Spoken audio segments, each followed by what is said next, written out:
تم. ابراهيم حملاوي عبد الرحمن الحكم الرابع. الان بدات المباراه الثانيه. من هناك الكره ولكن اصلاح تضيع لمصلحه الشبيبه على الجهه اليسرى. تحضير مع صالحي في المكان المناسب. رايح في اول محاوله ولكن صالحي في المكان المناسب لهذه الكره. المحاوله للشبيبه رمي التماس. يقول الحكم لمصلحه مولودية الجزائر في اول محاوله الشبيبه للضغط على دفاع مولودية الجزائر وتبادل كرة رغم التعثر، ولكن وصلت الكرة والتسديدة بين أحضان الحارس في المكان المناسب. صح، كرة داخل منطقة العمليات. وصلت الكرة لحمرون ولكن مرت سريعة وفرصة ضاعت. تعود الكرة الثانية للشبيبة رمي تماس لدفاع مولودية الجزائر. كانت هناك كرة ومحاولة وفرصة للشبيبة ولكن تعطل حمرون. سندة موجودة على الجهة اليمنى. على التوزيع من كروم. هاي الكرة من جديد لشبيبة القبائل والدفاع. حداد من جديد في المكان المناسب يخرج الكرة الصعبة والخطيرة. ضغط من الشبيبة إلى ركنية بعد محاولة للمرور. الكرة إلى ركنية تمويه في الأول ثم بعد ذلك لا وجود لوضعية تسلل. حمرون خرج من خلف الدفاع. حداد يخرج الكرة بامتياز الى ركنيه. لو مرت لكانت اخطر. عمرون يا سلام بالراس من جديد. دفاع في المره الاولى والثانيه. الابعاد رمي التماس وكأن الشبيبه يريد المتابعه والرؤوس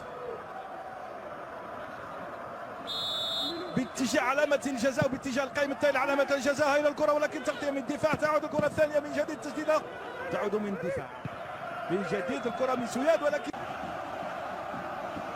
لشبيبة القبائل من هناك على الجهة اليسرى. محاولة للمرور من بن سايح. هاي الكرة محاولة أخرى لشبيبة القبائل البحث عن القائمة الثاني ولكن الكرة طويلة. تنتظر ما هو أحسن وما هو أفضل وأجمل من هناك. الكرة على الجهة اليمنى بالخير. توزيع الأرضية بالبوط بالمناسبة.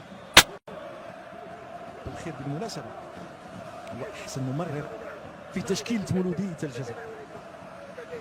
آخر من مرر في أمام الترجي لزميله بن سح الذي سجل في مرمى الترجي. انتهت المباراة. شبيبة القبائل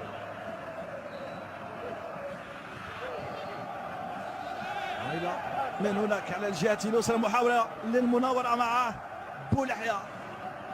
بن شريف وصل طلب الكرة داخل منطقة العمليات. حداد بالرة الأولى والثانية من ربيعي ثم رايح. تتحول الكرة مباشرة بالخير. الكرة ورمي التماس أو الخطأ. لا، رمي التماس ملعوبة من كروم داخل منطقة العمليات وإصلاح. يخرج الكرة مباشرة. محاولة للتسديد والدخول ملعوبة على مرتين. لا يعطيونا الركنية. يعطيونا الكرة. الحارس لكن يقول هناك خطأ ومخالفة لدفاع شبيبة القبائل وللحارس بن بوط.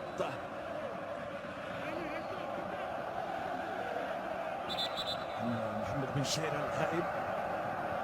الكاف لشبيبة القبائل مع نهضة بركان حامل اللقب القطن الكاميروني تتجدد المواجهة للمرة الثالثة قريبا في 10 مارس والرابعة في العودة إن شاء الله في أول مباراة من دور المجموعات لكأس الكاف. ومن جانب المولودية حشود يسدد الدفاع. تضرب بأحد المدافعين. ترجع الكرة من جديد ولكن الدفاع يخرج الكرة بسرعة. بنبوط كان تكلم مع المدافعين وهو يحتج على ذلك ولكن كروم طبعا بالثقة اللازمة ودون انتظار. هي الكرة محاولة توزيع ولكن مباشرة إخراج الكرة بمبدأ الأمان والاطمئنان إلى ركنية. لم يكن يعرف كروم بأن ربما هناك مهاجم ينتظر في هذه الكرة. هاي ملعوبة بالراس فوق المرمى. حداد سرق الكرة كما ينبغي أن يكون ولكن مرت فوق العارضة الأفقية لمرمى الحارس بن بوط. سبق الجميع كانت صعبة الجهة اليمنى لمولودي الجزائري. مرة الدفاع في المرة الأولى والثانية. مبدأ الأمان، الإبعاد مباشرة إلى رمي التماس. حسن ما فعل دفاع الشبيبة في هذه الكرة مع ريح. مباراة يونس لافان، المتابعة بالراس. بوردين بالخير، يا سلام. عادت الكرة والدفاع يتدخل كارو في آخر لحظة، يخرج الكرة من مبدأ الأمان إلى ركنية، وإلا كانت تكون خطأ في الوسط.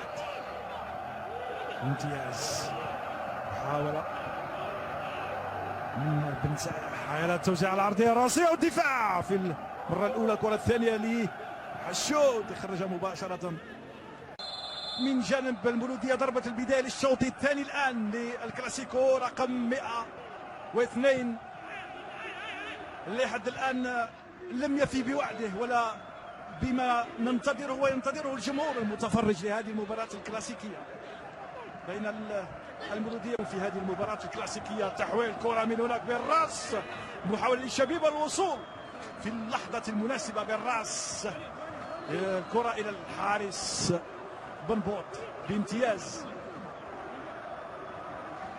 من المدافع من جنب شبيبة القبائل، يحاول ولكن وصول الدفاع في آخر لحظة. يتعثر بولح هذه الكرة، يصدقهم بقوة كبيرة والهدف الأول بقوة كبيرة. بولح يتمكن من فتح باب التسجيل في الدقيقة 48 و49 من بداية الشوط الثاني لهذه المباراة.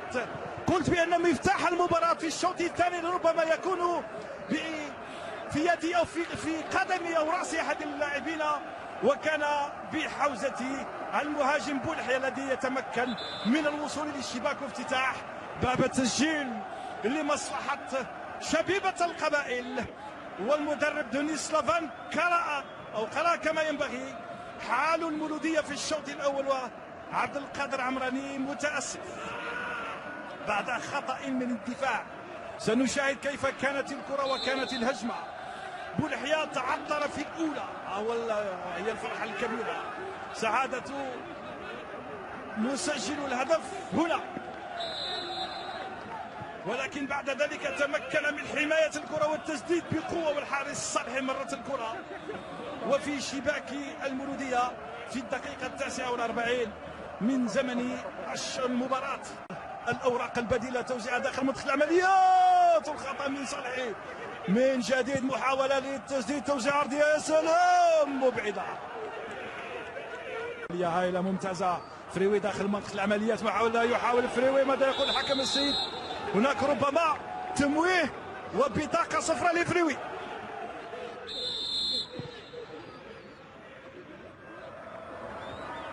لكن التفوق للشبيبة في النتيجة لحد الآن. عائد من جديد، محاولة رحملي يلعب كرة داخل منطقة العمليات، التحضير من حفيد، يا سلام، تعديل النتيجة. يتمكن فريوي من العودة وتعديل النتيجة في الدقيقة 64. كان عند وعده فريوي يسجل الهدف الخامس له منذ بداية الموسم. عودة موفقة لحد الآن في مرمى الحارس بنبوط في الدقيقة 63. تعديل النتيجة من جانب مولودية الجزائر بهذه الطريقة. ملعوبة رمية التماس بالحشود، بعد ذلك العمل داخل منطقة العمليات. حفيد في أول كرة وفي أول لمسة، وبعد ذلك فريوي في المتابعة يسجل ويعدل.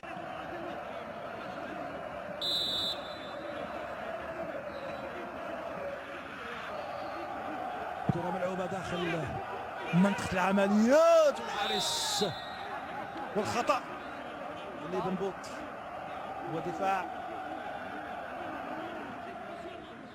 لاعب المولودية.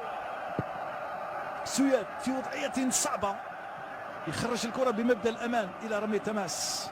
أحسن ما فعل، الضغط موجود،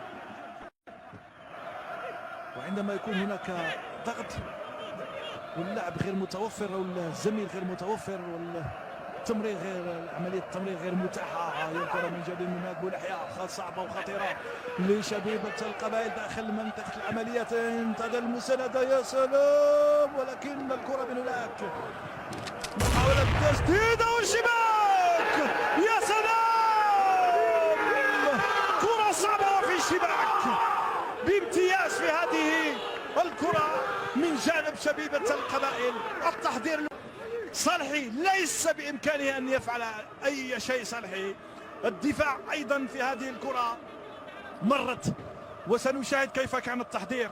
من هنا بدأت العملية، بعد ذلك العودة لأن الطريق مغلوق، وبعد ذلك التمرير ومباشرة التسديد المباشر في الزاوية الصعبة والبعيدة.